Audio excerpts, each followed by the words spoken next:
Hello guys and welcome back to our channel Stock Explorer. I hope आप सब लोग बिल्कुल बढ़िया हो गए और आपने इलेक्शन की वॉलीटिलिटी तो झेल ही ली होगी। अब क्या करें, इसीलिए कहते हैं कि भाई इवेंट से दूर रहना चाहिए कभी कभी, क्योंकि क्या हो जाए किसी को नहीं पता होता। और जो खेला जो कोई भी एक्सपेक्ट नहीं कर रहा था, कहीं ना कहीं पूरा खेला नहीं हो पाया, बच गई एनडीए। बट फिर भी एक बहुत बड़ा खेला हुआ इलेक्शंस के टाइम, और हमें बहुत भयंकर वॉलीटिलिटी हमें इंडियन मार्केट में देखने मिली, जो कि लास्ट काफ़ी टाइम से देखने नहीं मिली थी हमें इतनी ज़्यादा वॉलीटिलिटी। काफ़ी कुछ चीज़ें हुई देश में, कुछ इंटरनल इश्यूज भी रहे, एफआईआई सेलिंग भी रही, कुछ ग्लोबल सिनेरियो से लड़ाई वगैरह भी। बट ऐसी कैंडल अगर आप देखो, आप खैर आप ये बोलोगे कि भैया ये क्या कर दिया, तो गाइस जो है यही है, द बीजेपी कैंडल कह दो इसे। इसका मतलब अगर आज के एनालिसिस का मेन टाइटल होगा तो ये होगा द बीजेपी कैंडल। बट इसको हटा देते हैं, जोक्स अपार्ट। कैंडल वीकली कुछ ऐसी दिख रही है निफ्टी की, तो हम ये डिस्कस करने वाले कि अब आगे का अप्रोच क्या होगा। तो इसी को लेते हुए चलो guys, welcome to this market analysis plus swing trade analysis video, जहां हम डिस्कस करने वाले हैं short and simple Nifty bank Nifty का एनालिसिस और अप्रोच। देखेंगे कि मार्केट ने ये जो वीकली और डेली कैंडल बनाई है, इनका क्या मीनिंग है और आगे चल के इनको आप कैसे ट्रीट कर सकते हो, या किस डायरेक्शन में मार्केट आगे चलकर जा सकता है। साथ ही साथ मैं आपको 3 बढ़िया स्विंग ट्रेड देने वाला हूँ, क्योंकि अगर मार्केट जिस तरीके की लोअर टेल रिजेक्शन से एक ट्रेंड दिख रहा है ऊपर तरफ आता हुआ, अगर ये कंटिन्यू रहता है और बुल्स मोमेंटम इसी को कंटिन्यू करके चलते हैं, तो हमें स्विंग ट्रेडिंग में भी एक अच्छा मोमेंटम देखने मिल सकता है। तो चलो गाइज, फाइनली अपन से स्टार्ट करते हैं निफ्टी से। तो निफ्टी का अगर आप वीकली एनालिसिस देखो या वीकली टाइम फ्रेम पे देखो, तो हमें लास्ट इलेक्शन वाले दिन कुछ इस टाइप की कैंडल देखने मिली है। अब एक पहली बात देखने वाली बात यह है कि हमारे लिए 22,600 के आसपास एक रेजिस्टेंस था, जिसको मार्केट ने रिसेंटली ब्रेकआउट तो किया था, बट नेक्स्ट वीक ऐसा लग रहा था कि एक फेल्यूर हुआ है। अब फेल्यूर हुआ है उसके बाद मतलब मार्केट को, अगर फेल्यूर है तो सीधा ऐसा मतलब अगली वीक की कैंडल भी बहुत बेरिश और रेड बननी चाहिए थी, वो बन जाती। बट अगर आप देखो तो इलेक्शन वाले दिन जो मार्केट कोई एंटिसिपेट नहीं कर रहा था वो हो गया। बीजेपी या एनडीए को उतनी सीट्स नहीं मिली जितने लोग एक्सपेक्ट कर रहे थे। लोग क्या यार, मैं पर्सनली 310 320 तो बीजेपी की एक्सपेक्ट कर रहा था, और टोटल 350 प्लस। बट यही होता है कि एग्जिट पोल के चलते एक यूफोरिया क्रिएट हुआ, जिसमें बहुत बड़ा गैप अप देखने मिला।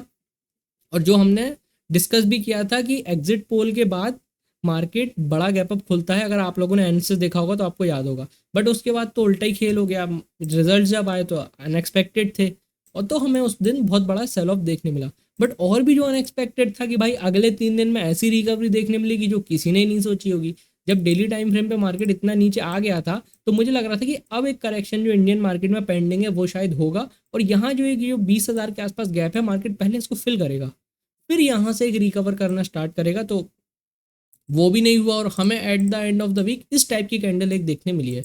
अब इस कैंडल के 2-3 मतलब है। पहली बात अगर आप समझो, तो we are closing at the highest point of the market, weekly highest closing है, और with a very very big strong lower tail rejection. मतलब अगर आप कोविड के आसपास इतना बड़ा वो देख लो चार्ट, मतलब 2019 तक का, आई डोंट रिमेंबर इतनी बड़ी कोई कैंडल बन रही हो, और वो भी इतने स्ट्रॉन्ग लोअर टेल रिजेक्शन के साथ।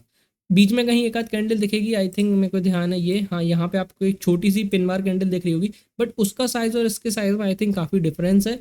यहाँ पे बहुत बड़ा 1,000 पॉइंट का swing down side and upside देखने मिला विद इन ए वीक, जो कि बहुत ज़्यादा अनएक्सपेक्टेड था। तो अगर इस कैंडल को अगर आप देखो, और जिस तरीके से बुल्स ने बॉटम से कमबैक किया है, तो ये कैंडल काफ़ी स्ट्रांग हो जाती है बुल्स को लेके। क्यों? क्योंकि इतनी वॉलेटिलिटी और इतना सब कुछ होने के बाद भी अगर बुल्स इसको वापस बॉटम से लेके आए हैं, दैट मीन्स मार्केट में दम अभी भी बाकी है।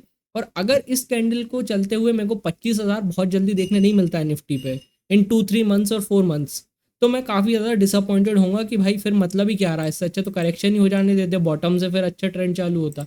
तो एक बहुत strong lower till rejection weekly basis पे हम सिर्फ कैंडल को रीड कर रहे हैं। अब ज़रूरी नहीं है कि बोल दिया तो निफ्टी ऐसा चला जाए, चला जाए तो मजे ही मजे, और नहीं गया तो फिर आप समझेंगे क्या कर सकते हैं। तो अगर आप इसको देखो तो एक बहुत बढ़िया लोअर टेल रिजेक्शन, हम वीकली हाईएस्ट पॉइंट पे क्लोज हो रहे हैं। और साथ ही साथ आपको याद हो कि मैंने बहुत सारे एनालिसिस में चिल्ला चिल्ला के ये बात बोली थी कि 21,800 से 22,000 का एक सपोर्ट जोन है जो मार्केट नहीं तोड़ रहा है, और जब तक ये नहीं टूटता है तब तक हमें एक बड़ा डाउन ट्रेंड देखने नहीं मिलेगा। अब देखो वीकली पे यहाँ पे सपोर्ट बना रहा, मार्केट नीचे गया, बट वीकली आप देख सकते हो इस लेवल से कितना तगड़ा बाउंस लेते हुए मार्केट वापस ऊपर आया है। तो 21,800 से 22,000 का ये सपोर्ट जोन आने वाले समय के लिए हमारे लिए बहुत इंपॉर्टेंट है, क्योंकि अब जब तक ये नहीं टूटेगा ना, तब तक ये जो बुलिशनेस बनाई है इस कैंडल ने, ये काफ़ी इंपॉर्टेंस रहेगी हमारे लिए, क्योंकि एक बड़ा लोअर टेल रिजेक्शन और बुल्स का कमबैक हमें यहाँ देखने मिला है। बट अगर किसी भी वीक यहाँ पे हमें एक रेड कैंडल लिया और ये सपोर्ट जोन टूटता हुआ दिखता है, तो हम फॉर श्योर मार्केट में 10-15% का करेक्शन और देखने मिलेगा। बट वो कब होगा किसी को नहीं पता, और अभी हुआ नहीं है, इसलिए हम उस पर ज़्यादा चर्चा करते नहीं। जब होगा तो डेफिनेटली मैं आपको बता ही दूंगा। Now coming to back to this upper level, देखो एक बहुत सॉलिड लोअर टेल रिजेक्शन देखने मिल रहा है। तो अगर हमें नेक्स्ट वीक कोई एक अच्छा अप ट्रेंड दिखता है, तो एक बहुत अच्छी बात होगी कि मार्केट ने इस फॉलो थ्रू को कंटिन्यू करा। और एक जो पॉलिटिकल अनसर्टेनिटी थी कि क्या होगा, कौन बनेगा PM, NDA, Modi ji, in fact market wants कि मोदी जी वापस आके पीएम बने, जो कि सब लोग चाह रहे थे, वो अब मार्केट को होता हुआ दिख रहा है। तो उसका एक पॉजिटिव रिएक्शन हमें कैंडल में भी देखने मिला। और आज शाम को शपथ हो जाएगी, फिर शाम के बाद एक और बहुत बड़ा खेल है इंडिया पाकिस्तान। तो भाई क्या ही बोले, आज तो सुपर ब्लॉकबस्टर पिक्चर है शाम के बाद। तो अपन देखते हैं। एक चीज़ तो कंफर्म है कि मोदी जी की शपथ तो हो ही रही है। दूसरी चीज़, विराट कोहली और रोहित का बल्ला और चल जाए तो इसकी बहन के मजे ही मजे। और क्या, बस चलने तो, और क्या, बढ़िया अपन पार्टी करेंगे। कल का मार्केट गैप अप खुल जाए और पैसा ही पैसा, कॉल वालों के मजे ही मजे। बट चलो मजाक अपार्ट, अब वापस देखें अगर अपन, तो वीकली एनालिसिस बहुत अच्छा है, सारी चीज़ें ठीक है। अब देखो इसको थोड़ा सा अगर अपन नीचे आ जाए और डेली टाइम फ्रेम पे चले, तो ये जो खेल हुआ है ये बहुत ही अनएक्सपेक्टेड चीज़ है। मतलब सिंगल डे में बहुत स्ट्रांग फॉल, मार्केट ने वही 21,800 से 22,000 पर सपोर्ट लिया, और नेक्स्ट 3 डेज में एक बहुत स्ट्रांग बुलिश कमबैक बुल्स का या मार्केट का आप कह सकते हो। अब अगर आप देखो तो हमने एक बहुत ही इंपॉर्टेंट लेवल पे ऑलमोस्ट अपने ऑल टाइम हाई जो अपन ने एग्जिट पोल वाले दिन लगाया, उसके बहुत क्लोज आके एक बहुत सॉलिड कैंडल हमने बना दी है। इसके हिसाब से मेरे को एक अप ट्रेंड दिखता है यहाँ आता हुआ। हो सकता है मार्केट यहाँ 1-2 दिन पॉज ले ले फिर ब्रेकआउट दे, ये भी एक पॉसिबिलिटी है। बट जिस तरीके का प्राइस एक्शन फॉर्म हुआ है, बुल्स ने रीगेन किया है और बेयर्स लोगों का एक बहुत इतनी सॉलिड नेगेटिव कैंडल को वापस कवर कर लिया गया है, मेरे हिसाब से एक अप ट्रेंडिंग मूव मार्केट में आना चाहिए। बट हमें थोड़ा सा ध्यान देना पड़ेगा, क्योंकि मार्केट ऑल टाइम हाई पे भी है, तो कहीं ना कहीं वॉलेटिलिटी अभी भी बनी रहेगी। उसको अपन आगे अगर कुछ ऐसा गड़बड़ होती है तो उस पर फिर एनालिसिस बना दिया जाएगा। अब आ जाते हैं अपन वीकली टाइम फ्रेम पे ऑफ द बैंक निफ्टी। तो बैंक निफ्टी में भी अगर आप देखो, तो बैंक निफ्टी क्या, निफ्टी ने जैसे काफ़ी भाग रहा था बहुत तेज़ी से, बैंक निफ्टी को अगर आप देखो तो वीकली कहीं ना कहीं बैंक निफ्टी 49,000 या 49,300 या 500 के आसपास एक वीकली रेजिस्टेंस बैंक निफ्टी ने ले रखा था। जो जैसे निफ्टी ने 23,000 निकाल दिया था और एक वीक ऊपर चला गया था, बैंक निफ्टी ऊपर नहीं गया था, बस डेली टाइम फ्रेम पे ऊपर गया था, वीकली पे नीचे ही था। बट अगर आप यहाँ भी देखो तो यहाँ पे ये 49,500 के आसपास का ये जो जोन है, ये जो रेजिस्टेंस का काम कर रहा था, इसका मार्केट ने यहाँ ब्रेकआउट दे दिया है। अब ये इसमें भी बहुत अच्छा एक लोअर टेल रिजेक्शन है बैंक निफ्टी में वीकली बेसिस पे। बट इसको अगर आप देखो तो इसका हेड अभी भी उतना स्ट्रांग नहीं है। अगर ये यहाँ पे जैसे निफ्टी का बिल्कुल टाइनी सा हेड है, बिल्कुल इसका ऐसा होता तो और अच्छी कैंडल लगती। बट स्टिल हमें ये मानना पड़ेगा कि इसमें भी एक बहुत स्ट्रांग लोअर टेल रिजेक्शन है, और हमने वीकली बेसिस पे highest point of weekly closing दी है मार्केट ने या बैंक निफ्टी ने। तो एक अच्छी बात है, इसमें भी एक अच्छा ट्रेंडिंग मूव एक्सपेक्टेड है। और दूसरी बात ये कि अगर आप देखो निफ्टी बिल्कुल अपने ऑल टाइम हाई पे है, और डेली टाइम फ्रेम पे अगर आप आओ, चलो अब आ ही गए यहाँ पे, तो आपको दो चीज़ और बताता हूँ। पहले तो मैंने नॉर्मल 200 मूविंग एवरेज लगाया ये, और यहाँ पे अगर मैं एक रेजिस्टेंस ड्रॉ करूँ जो बैंक निफ्टी पहले क्रॉस नहीं कर पा रहा था, ये एक ऑल टाइम हाई था, ये एक ऑल टाइम हाई था। यहाँ पे मार्केट इलेक्शन के कारण यूफोरिया में ऊपर गया एग्जिट पोल के बाद, तुरंत नीचे आता है। और जब बैंक निफ्टी नीचे गिरता है उस दिन, अब ध्यान से देखो 200 मूविंग एवरेज, जहाँ पे बैंक निफ्टी पहले भी या हमेशा सपोर्ट मार्केट या इंडाइसेस लेते हैं, इस बार ही बैंक निफ्टी ने 200 मूविंग एवरेज को रिटेस्ट किया डेली टाइम फ्रेम पे, और यहाँ से हमें एक बड़ा रिकवरी या एक रिवर्सल देखने मिला। बट एक बात ध्यान से अगर आप देखना, तो ये जो रेजिस्टेंस था, इसके ऊपर हम सिर्फ एक ही दिन क्लोज करें, क्योंकि इसको अपन बोल सकते हैं कि ये एक एक्सटर्नल न्यूज़ के कारण अफेक्टेड था। ये कोई जेन्युइन वैसा ब्रेकआउट नहीं था, और उसका आप रिजल्ट देख ही सकते हो कि अगले दिन मार्केट तुरंत नीचे आ गया। बट अब अगर आप देखोगे तो मार्केट ने अगेन ये 49,500 का जो रेजिस्टेंस जोन है, इसको यहाँ पे रिवर्सल करते बार एक बार हिट किया, और लास्ट फ्राइडे वाले दिन हमें काफ़ी अच्छा ब्रेकआउट काइंड ऑफ कैंडल देखने मिली है। तो मेरे हिसाब से बैंक निफ्टी क्योंकि अभी अपने ऑल टाइम हाई से दूर है, तो हो सकता है बैंक निफ्टी में हमें एक अच्छा ट्रेंडिंग मूव देखने मिले, और निफ्टी थोड़ा सा मूव करके कंसोलिडेट करे तो वो भी ठीक है। बट हो सकता है हमें दोनों में एक अच्छा ट्रेंडिंग मूव देखने मिल सकता है। नेगेटिविटी का मुझे अभी कोई बहुत सिनेरियो दिख नहीं रहा है, बट हमें ध्यान देना पड़ेगा कि क्योंकि ये एक रेजिस्टेंस का ब्रेकआउट हुआ है, वापस अगर बैंक निफ्टी इसके नीचे आके कोई नेगेटिव स्ट्रॉन्ग कैंडल क्लोज करता है, तो फिर से वॉलीटिलिटी बढ़ेगी, और हमें फिर से परेशानी थोड़ा इंडाइसेस में देखने मिल सकती है। अब एक और बात, अगर आप फ्राइडे का प्राइस एक्शन देखो, ये एनएससी की वेबसाइट है, इसमें अगर आप फ्राइडे को देखो तो एफ भी वापस नेट बायर्स हैं। 4,300 या 4,400 करोड़ रफली का इनने एफआईआईज ने बाई किया है। डीआईआईज ने थोड़ा सा बेचा है, बट क्योंकि they have been supporting the market for the very very long time, तो ऑब्वियस है कि अगर ये लोग बाय करेंगे तो कहीं ना कहीं वो भी प्रॉफिट बुकिंग करेंगे। तो एक बहुत अच्छी बात है, जो एक सिनेरियो चल रहा था कि एफआईआईज बेच रहे हैं बेच रहे हैं बेच रहे हैं, अगर उनको सारी चीज़ें अब सही लगती हैं तो आई थिंक धीरे धीरे एफआईआईज शायद वापस हमारे मार्केट में आते हुए दिख सकते हैं कुछ पर्टिकुलर तरीके से, या जैसे कि थोड़ा ऊपर गया तो एफआईआईज ने बाई कर लिया, फिर जब वापस मार्केट नीचे गिरने लगा तो वापस सेल करने लगे, इस तरीके का कुछ करके, क्योंकि we are still at a all time high. और थोड़ा सा क्या कहते हैं, कोई बड़ा डाउन टर्न हमें देखने नहीं मिला है, बट आई एम श्योर कि जैसे ही कोई एक बड़ा डाउन टर्न हमें मार्केट में देखने मिलेगा, चाहे इस साल अगले साल, उसके बाद एफआईआईज बहुत स्ट्रॉन्ग तरीके से इंडियन मार्केट में कम बैक करेंगे। क्योंकि आई थिंक काफ़ी लोगों से ये चीज़ सुन चुका हूँ मैं कि कहीं ना कहीं उनको लग रहा है कि इंडियन मार्केट मतलब एक प्राइस पॉइंट से थोड़ा सा ज़्यादा ऊपर भागता जा रहा है। ऑब्वियसली पावर ऑफ रिटेल्स, क्योंकि इतना बड़ा म्यूचुअल फंड और एसआईपी का फ्लो आ रहा है कि भाई एफआईआईज की तो मतलब ऐसा मना कर दो ना कि भाई तुम बेचो मत, बस तुम बेचो मत, खरीदो भले मत, हम ले जाएंगे अपने मार्केट को, निफ्टी को 50,000, तो वो भी पावर आज अपने रिटेलर के हाथ में है। तो गाइस चलो ये सिंपल इंडेक्स एनालिसिस को यहीं रोकते हैं और अपन चलते हैं स्विंग ट्रेड पे। स्विंग ट्रेड पे चलने से पहले आई होप आपको याद हो कि हमने लास्ट वीक आप लोगों से वीडियो बोली थी कि मैं एक स्पेशल एनालिसिस की वीडियो डालूंगा, वो आप लोगों ने मेरे को लाइक कंप्लीट करके दिए, तो वो मैंने हिंदुस्तान यूनिलीवर की वीडियो डाली थी। देखो गाइस, हमने यहाँ हिंदुस्तान यूनिलीवर का एनालिसिस डिस्कस किया था, मंथली बहुत स्ट्रॉन्ग ट्रेंड लाइन पे सपोर्ट लेके आ रहा है, यहाँ कंसोलिडेशन है, ब्रेकआउट देखने मिलेगा रेजिस्टेंस का। अब देखो मार्केट ने, या आप कह लो कि ये हिंदुस्तान यूनिलीवर ने एक बहुत बड़ा up trending move single week में दिखाया, ऑलमोस्ट 15-16% का, जो कि एक एक्स्ट्रा ऑर्डिनरी मूव था। क्यों? क्योंकि अगर आप इसका डेली टाइम फ्रेम का एनालिसिस देखो तो ये जो 4 तारीख की कैंडल है, जिस दिन पूरा मार्केट गिर रहा था, इस टाइम पे आपका हिंदुस्तान यूनिलीवर आपके पोर्टफोलियो को संभाले हुआ था, इसलिए इनको कहते हैं डिफेंसिव स्टॉक। एंड काफ़ी लोगों ने उस एनालिसिस को देखा, उनको अच्छा लगा, तो डेफिनेटली ऐसे एनालिसिस और आएंगे। थोड़ा मार्केट करेक्शन का वेट कर रहा था मैं कि भाई हो जाए एक बार, क्या होना है, अब वो चीज़ हो चुकी है, तो बहुत जल्दी कुछ एनालिसिस और आएंगे। अब अपन आगे चलते हैं कि अपने अब नए और स्विंग ट्रेड कौन से हैं जो इसमें हैं। वो तो अच्छी बात है, बने रहो, क्योंकि ये तो पोर्टफोलियो का स्टॉक है, अभी जल्दी डिविडेंड भी देगा। But coming to our new analysis और अपना फ्रेश जो स्विंग ट्रेड सेटअप है, वो पहला स्टॉक है आईटीसी। तो आईटीसी सेलेक्ट करने का रीज़न ये है कि क्योंकि एक बहुत ही अच्छा एफएमसीजी का स्टॉक है। आपने हिंदुस्तान यूनिलीवर में देखा ही देखा कि कैसे बाइंग आई है, तो अगर रोटेशन होगा मनी का तो हो सकता है आने वाला एक अपमूव हो सकता है हमें आईटीसी में आता हुआ दिखे।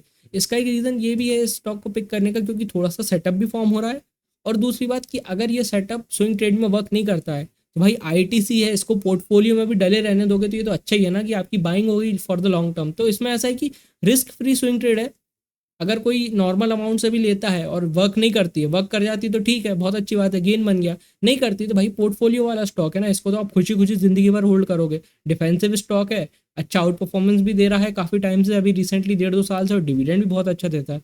तो सेटअप पे वापस आते हैं, और वीकली अगर आप समझो तो वैसे तो लास्ट ईयर बहुत अच्छे स्ट्रॉन्ग बुल रन में था, बट रिसेंटली 500 का लेवल जब स्टॉक ने हिट किया तो यहाँ से हमें एक बड़ा सेलिंग प्रेशर और थोड़ा सा डाउन ट्रेंड देखने मिला। बट डाउन ट्रेंड को अगर आप अभी देखोगे और इतना प्राइस एक्शन देखोगे तो यहाँ पे ये जो पहला प्राइस एक्शन था इसको कंप्लीट करने के बाद इसको बहुत जल्दी ऐसा नीचे आ जाना चाहिए था अगर इसको बड़ा डाउन ट्रेंड दिखाना था। बट अगर आप देखोगे तो टॉप से, अगर आप टॉप माने वहाँ से, या 19 या रफली 20% करेक्ट होने के बाद, पहले तो इसने 400 के राउंड लेवल पे यहाँ पे काफ़ी अच्छे एक सपोर्ट बनाया, वो मैं ड्रॉ कर देता हूँ ताकि आसानी और हो जाए समझने के लिए। ये एक सपोर्ट जोन बनाया, उसके बाद जब यहाँ से बाउंस बैक लिया इसने स्टॉक ने, तो मार्केट बहुत टाइम से बहुत अच्छे रन में था और थोड़ी वॉलेटिलिटी थी, बट ये स्टॉक बिल्कुल एक साइडवेज रेंज में वीकली बेसिस में कंसोलिडेट कर रहा था, जो कि अच्छी बात है। मतलब ऐसा नहीं हुआ कि इसने पुल बैक लिया और तुरंत ऐसा सेल मार दिया, तो ये क्लासिक डाउन ट्रेंड का सिनेरियो बनता, बट ऐसा अभी मार्केट ने या स्टॉक ने ऐसा कुछ नहीं दिखाया। क्यों? पहली बात तो ये कंसोलिडेट करके अपने लेवल्स को होल्ड करके, मतलब कुछ ना कुछ लोग हैं जो इसको रोके हुए हैं या सेल नहीं कर रहे हैं। दूसरी बात, अगर आप लास्ट वीक की इसकी कैंडल देखोगी तो एग्जैक्टली अपने लो पे गया 400 के, और जितने मेरे ख्याल से काफ़ी सारे लोग, जो कुछ लोग ट्रेड भी कर रहे होंगे, तो जो कहते हैं कि पहले स्टॉक एसएल खाता है फिर ऊपर जाता है, तो सारे लोगों का नीचे का एसएल खा लिया। तीसरी चीज़, इतनी स्ट्रॉन्ग हैमर कैंडल इसने बनाई है, वो भी एग्जैक्टली एट द रेजिस्टेंस। तो एक अच्छी बात है कि एक डाउन ट्रेंड से एक अप ट्रेंड में शिफ्ट हो सकता है स्टॉक, क्योंकि इसने पॉज लिया है, वापस कंटिन्यू सेलिंग नहीं दिखाई है। वीकली कैंडल बहुत स्ट्रॉन्ग है, एग्जैक्टली एक हैमर कैंडल हमें देखने मिली है with strong lower tail rejection, और एग्जैक्टली अपने ये रेजिस्टेंस पे बैठा हुआ है। तो अगर मैं इसका रेजिस्टेंस ड्रॉ करूँ 442 या 443 के राउंड लेवल का आप मान लो, या किसी को मानना हो तो 450 का भी राउंड लेवल मान ले, बट अपन 443 मान लेते हैं। तो अगर हमें वीकली बेसिस पे 443 के ऊपर एक ब्रेकआउट देखने मिलता है आईटीसी में, तो आई थिंक इसमें हमें थोड़े दिनों में एक अच्छा ट्रेंडिंग मूव देखने मिल सकता है, क्योंकि सेटअप अच्छा है, वीकली कैंडल अच्छी है, सपोर्ट अच्छी जगह से लिया है, और काफ़ी अच्छे अपने एक रेजिस्टेंस को काफ़ी मल्टीपल टाइम टेस्ट कर चुका है। तो अगर ये यहाँ से निकलता है 443 या 444 का लेवल तोड़ता है, आई थिंक एक अप ट्रेंडिंग मूव हमें देखने मिल सकता है 450 तक, और हो सकता है कि 500 के अपने प्रीवियस रेजिस्टेंस को भी टेस्ट करें। तो गाइज ये हो गया अपना पहला स्विंग ट्रेड एनालिसिस। अपन चलते हैं, एक सेकंड गाइज, ये बिंदी लग गई है, बिंदी हटा देते हैं। हाँ, अब आ जाते हैं दूसरे स्टॉक पे जिसका नाम है डीलिंक। अब डीलिंक का अगर आप स्ट्रक्चर देखोगे तो ये स्टॉक भी काफ़ी अच्छे टाइम से अप ट्रेंड में है, काफ़ी अच्छा यहाँ वर्क कर रहा है, काफ़ी अच्छे तरीके से ऊपर मूव कर रहा है। बट अगर आप इसका थोड़ा रिसेंट प्राइस एक्शन जानने की कोशिश करोगे, तो ये मैं थोड़ा लाइनें हटा देता हूँ और अपन बिल्कुल रिसेंट स्ट्रक्चर समझते हैं। तो जब ये इसने यहाँ पे एक अच्छा ट्रेंडिंग मूव दिया, उसके बाद स्टॉक हल्का सा डाउन ट्रेंड टू एक कंसोलिडेशन मोड में आया, और अगेन बॉटम से इस पर काफ़ी अच्छा एक बाइंग मोमेंटम हमें देखने मिला। अब अगर अपन लेवल्स की बात करें, तो यहाँ पे एक ऐसा रेजिस्टेंस जोन अगर मैं बनाऊँ, तो ये एक रेजिस्टेंस जोन था जो डीलिंग ऑलमोस्ट अगस्त 2023 से क्रॉस नहीं कर पा रहा था, बट हमें पिछले 3-4 वीक पहले इसका एक सॉलिड ब्रेकआउट देखने मिला, जो कि अच्छी बात है, एक रेजिस्टेंस का ब्रेकआउट।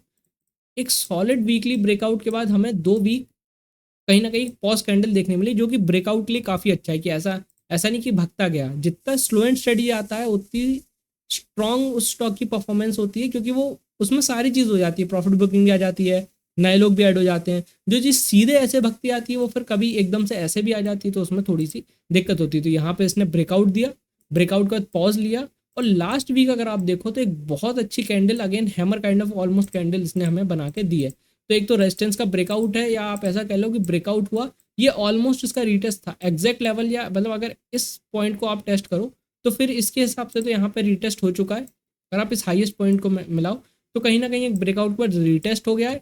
रीटेस्ट के बाद हमें एक सॉलिड वीकली कैंडल देखने मिली है, वो भी बहुत अच्छी बात है। तो हमें आगे चल के इसमें एक मूव देखने मिल सकता है। अब डेली टाइम फ्रेम पे अगर आप थोड़ा सा एनालिसिस करना चाहो इस स्टॉक का, तो वही मूव है कि इसने पहले एक बहुत अच्छा ब्रेकआउट दिया है, ब्रेकआउट देने के बाद यहाँ पे काफ़ी अच्छा पॉज किया इसने, या अगर मैं एग्जैक्टली बोलूँ तो यहाँ पे एक फ्लैग काइंड ऑफ पैटर्न ये बना रहा था, बट वही हुआ कि मार्केट वॉलिटिलिटी या इलेक्शंस के चक्कर में एकदम से नीचे आया, और इमीडिएटली नेक्स्ट 2 दिन मार्केट के साथ रिकवर हो गया। अब अगर आप देखो डेली टाइम फ्रेम पे भी, यहाँ पे एक 445 से 450 के आसपास एक रेजिस्टेंस है इसका, जो कि ये स्टॉक डेली टाइम फ्रेम पे ब्रेकआउट नहीं दे पा रहा है, और काफ़ी टाइम यहीं पे कंसोलिडेट कर चुका है, और इनफैक्ट एसएल हंट भी कर चुका है काफ़ी लोगों का वॉलिटिलिटी के कारण। अब अगर हमें इस 450 के रेजिस्टेंस का ब्रेकआउट मिलता है इसमें, तो आई थिंक हमें स्टॉक में काफ़ी अच्छा 2-3 दिन का अप ट्रेंडिंग मूव देखने मिल सकता है।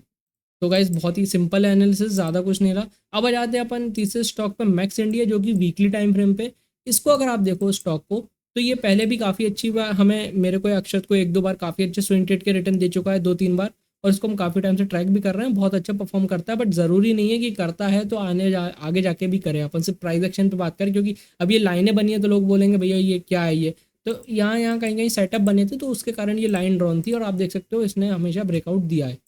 तो वैसे अगर आप ओवरऑल देखोगे तो एक अच्छा अप ट्रेंड में स्टॉक बन चुका है, और इसका एक सिमिलर पैटर्न है, ब्रेकआउट देता है, साइडवेज कंसोलिडेशन करता है, फिर ब्रेकआउट देता है, साइडवेज कंसोलिडेशन करता है, फिर ब्रेकआउट देता है, अगेन अभी साइडवेज कंसोलिडेशन कर रहा है। तो अगर आप इसके लेवल्स की बात करो, तो पहले मैं यहाँ इन थोड़ा सा इन लाइनों को हटाता हूँ, फिर आपको और अच्छे से समझाता हूँ गाइस। अब अगर आप यहाँ देखो, तो यहाँ पे इसने एक काफ़ी अच्छा ब्रेकआउट दिया अपने रेजिस्टेंस का, और फिर पिछले 3-4 वीक से ही अपने आप काफ़ी अच्छा होल्ड करे, और लास्ट वीक जैसे कि सभी स्टॉकों में इंडेक्स में हुआ, वॉलेटिलिटी के कारण डेली टाइम फ्रेम पे नीचे गया, और नेक्स्ट 2-3 दिन में काफ़ी अच्छी रिकवरी के साथ इसने वीकली कैंडल इस टाइप की क्लोज करी है। तो मेरे हिसाब से एक ब्रेकआउट के बाद काफ़ी अच्छा इसने कंसोलिडेट कर लिया है, we are exactly at the resistance level, और काफ़ी अच्छी इसकी वीकली कैंडल है। यहाँ पे अगर आप देखो तो एक clear cut solid lower tail rejection हमें वीकली कैंडल पे देखने मिला। तो अब अगर इस स्टॉक में भी हमें वीकली बेसिस पे अगर बात करें 279 या 280 के राउंड लेवल का ब्रेकआउट मिलता है, तो आई थिंक हमें इस स्टॉक में भी काफ़ी अच्छा एक वीकली ब्रेकआउट देखने मिल सकता है। क्यों? क्योंकि इसने ब्रेकआउट देने के बाद एक रेंज कंसोलिडेशन किया, प्रीवियस वीकली कैंडल काफ़ी अच्छी है इसकी, ऑलमोस्ट हम एक रेजिस्टेंस पे खड़े हैं। अगर मार्केट साथ देता है तो हमें काफ़ी अच्छा इन सब स्टॉकों में ब्रेकआउट देखने मिल सकता है। तो गाइज आई होप आपको इस सिंपल एनालिसिस अच्छा लगा हो, और आप लोगों से वादा किया था कि मतलब वो इलेक्शन वाली वीडियो मैं जल्दी डाल दूंगा, बट क्या बोलें गाइस, इतना बड़ा खेला हुआ मार्केट में कि लाइक अब वो वीडियो रेडी है, बट डालने की दिक्कत ये है कि भाई किसको क्या पोर्टफोलियो मिलेगा, क्या वही मैनेजमेंट रहेगा, कौन मंत्री बनेगा, कौन किस तरीके से काम करेगा, क्योंकि बीजेपी वाले सब रहते तो भाई मोदी जी को फटाफट कराना आता है। बट अब क्योंकि कुछ और लोग भी साथ में हैं, उनको अगर वो डिपार्टमेंट मिलता है तो उनसे कैसा कोऑर्डिनेशन रहेगा, और हर इंसान की वर्किंग कैपेबिलिटी थोड़ी डिफरेंट रहती है। अभी तक जो मंत्री थे वो सारे एक नंबर काम कर रहे थे, बट अब जो नए जो दूसरे पार्टी के आएंगे वो कैसा परफॉर्म करेंगे, क्या उनको वो रिस्पॉन्स मिलेगा या वो वैसा मैनेजमेंट कर पाएंगे, ऐसा भी चल रहा था। कुछ क्वेश्चंस है, 2-4 दिन में क्लियर हो जाते हैं। अगर मंत्री उन सेक्टर्स के सेम रहते हैं जो प्रीवियस गवर्नमेंट में थे तो वीडियो तुरंत डल जाएगी, वरना एक आध दिन बैठ के उसको कुछ एडिट करके उसका सेपरेट पार्ट नया बनाना पड़ेगा। उसके हिसाब से वो मैं वीडियो जल्द ही डाल दूंगा, जैसे ही ये शपथ हो जाती है आज की, और 2-3 दिन में मंत्री पद क्लियर हो जाते हैं। तो गाइज आई होप आपको ये सिंपल एनालिसिस हमारे चैनल का हमेशा अच्छा लगता रहा हो। गाइज सब्सक्राइब कर लो, नोल वो क्या कहते हैं, बेल नोटिफिकेशन पे क्लिक कर दो, क्योंकि जल्दी ही कुछ आंसर्स और आने वाले हैं तो आपको तुरंत पता पड़ जाएगा। और मिलेंगे अपन आने वाले दिनों में जल्दी एक बढ़िया वीडियो के साथ। आई होप आने वाले दिन का मार्केट बहुत अच्छा जाए। अभी के लिए इतना ही, बाय बाय।